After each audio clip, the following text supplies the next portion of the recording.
Hello বন্ধুরা, আমি তোমাদের কাজল ম্যাম জ্ঞানজ্যোতি কোচিং সেন্টারের পক্ষ থেকে তোমাদের সকলকে জানাই স্বাগত। তো বন্ধুরা, আজকে আমি তোমাদের ইউনিভার্সিটির আন্ডারে মেজর হিস্ট্রি সাবজেক্টের যে টপিকটি নিয়ে চলে এসেছি সেটি হলো মেসোপটেমিয়ার প্রাচীন সংস্কৃতি। তো আলোচনায় যাওয়ার আগে তোমাদেরকে একটা ছোট্ট ইনফরমেশন দিতে চাই। তোমরা যারা আমাদের কোচিং সেন্টারে এখনো যুক্ত হওনি কিংবা যুক্ত হতে চাইছো, তারা আমাদের কোচিং সেন্টারে দুটো নাম্বার আছে, উপরে দেখতে পাচ্ছ 6295916282 এবং 7076398606। এই দুটি নাম্বারের মধ্যে কিন্তু যে কোনো একটি নাম্বারে যোগাযোগ করে আমাদের সাথে কিন্তু যুক্ত হয়ে যেতে পারো। তো আজকে দেরি না করে আজকে আলোচনার বিষয় কিন্তু শুরু করছি।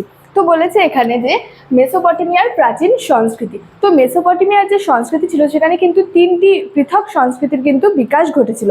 এই তিনটি সংস্কৃতি ছিল উবেইদ সংস্কৃতি, উরুক সংস্কৃতি এবং জেমদাদ সংস্কৃতি। তো বন্ধুরা, আগের দিন কিন্তু আমি তোমাদের এই উবেইদ সংস্কৃতির সম্পর্কে কিন্তু আলোচনা করেছিলাম। আজকে আমি এই উরুক সংস্কৃতি সম্পর্কে কিন্তু আলোচনা করব।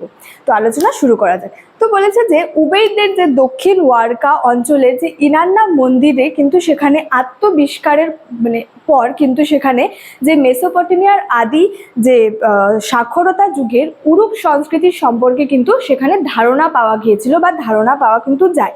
তো এই ওয়ারকা শব্দটি সুমেরীয় ভাষায় কিন্তু উরুক নামে পরিচিত এবং কিন্তু সেমেটিক ভাষায় এটি কিন্তু ইরেক নামে পরিচিত। এবং বলা হয়েছে যে এই উরুক নগরটি কিন্তু ওল্ড টেস্টামেন্টে আবার ইরেক নামে কিন্তু পরিচিত। তারপর বলা হয়েছে যে ইরেক কিন্তু খ্রিস্টের জন্মের প্রায় 3000 বছর আগে কিন্তু এখানে প্রাচীন যে বসতিগুলি ছিল তার কিন্তু বিকাশ ঘটেছিল। এবং সেখানে প্রাচীন বসতিগুলিতে কিন্তু নলখাগড়ার পাটি, কাদামাটির যে ইট ছিল সেই ইটগুলি কিন্তু কাদামাটির তৈরি যে হাতে গড়া যে কাদামাটির তৈরি ইট দিয়ে কিন্তু সেখানে বাড়ি নির্মাণ করা হতো। এবং প্রায় হলো 60 ফুট উঁচু ইরেকের ঢিবি অঞ্চলের কিন্তু সেখানে একেবারে যে নিচের স্তর থেকে ওপরের যে স্তর ছিল ওপরের 50 ফুট পর্যন্ত মোটামুটি কিন্তু সেখানে যে গ্রামের ধরনগুলি কিন্তু একই রকমের ছিল বলা যায়। কিন্তু যে শেষের যে 10 ফুট ছিল বা 10 ফুট এলাকার জুড়ে যে জীবনধারার 10 ফুট বিস্তৃত এলাকার যে জীবনধারার কিন্তু বেশ কিছু পরিবর্তন লক্ষ্য করা যায় বা বেশ কিছু পরিবর্তন কিন্তু হয়েছিল। তো এর থেকে বলা যাবে ঐতিহাসিকরা মনে করেছেন বা ঐতিহাসিকদের ধারণা ছিল যে সেখানে এই পর্যায়টি যে ছিল এই পর্যায়টি ঘটেছিল আনুমানিক যে 3000 বছর কিন্তু আগে। তো যে জরাজীর্ণ যে ভাঙা কুড়ে ঘরের বদলে কিন্তু এখানে তাদের এখানে চোখে পড়ে তাদের হচ্ছে যে বৃহৎ বা বিশাল যে বাড়িঘর এবং যে মন্দিরগুলি ছিল সেগুলি কিন্তু তাদের চোখে পড়ে। তারপরে বলা হয়েছে যে সেখানে হচ্ছে ইরেকের ঢিবি অঞ্চলের ঠিক মাঝে রয়েছে হচ্ছে 245 ফুট লম্বা এবং 100 ফুট চওড়া পরিধির যে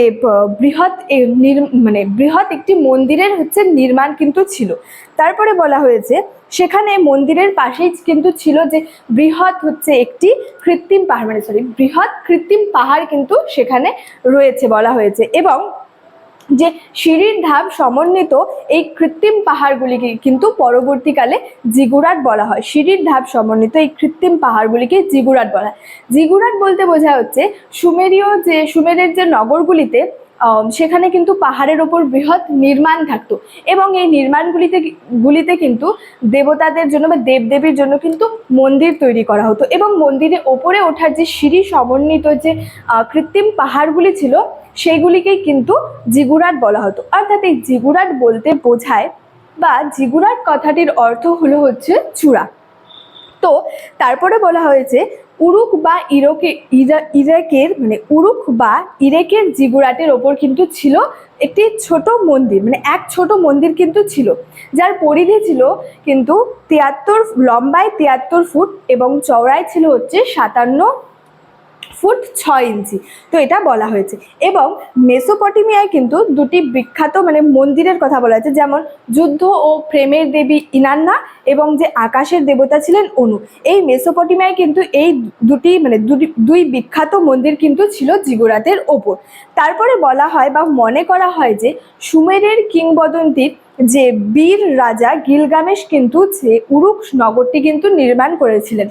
মানে সুমেরের কিংবদন্তির যে বীর রাজা গিলগামেশ ছিলেন, তিনি কিন্তু এই উরুক যে নগরটি ছিল সেটি কিন্তু নির্মাণ করেছিলেন বলে বলা হয়। এবং এই নগরের যে মোট পরিধি ছিল সেটি কিন্তু ছিল প্রায় 2 বর্গ মাইল।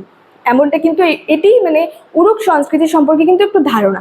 তারপরে লাস্টে বলা যায় যে উবেইদ সংস্কৃতিতে যেমন যে প্রি হিস্ট্রি এর পর্যায়ে কিন্তু ধরা হয়, ঠিক তেমনভাবেই কিন্তু যে উরুক সংস্কৃতি ছিল সেখানে কিন্তু ধরা হয় যে প্রোটো হিস্ট্রি এর পর্যায়টি কিন্তু ধরা হয়, এটি কিন্তু ধরা হয়। তো স্টুডেন্ট, এটাই ছিল আজকে আমার যে উরুক সংস্কৃতি সম্পর্কে কিন্তু আলোচনার বিষয়। ভিডিওটি তোমাদের কেমন লাগলো অবশ্যই কমেন্ট করে জানিও, এবং ভিডিওটি তোমাদের বন্ধুদের সঙ্গে কিন্তু শেয়ার করতে ভুলবে না। দেখা হচ্ছে তোমাদের সঙ্গে পরবর্তী ভিডিওতে। Thank you so much, thanks for watching.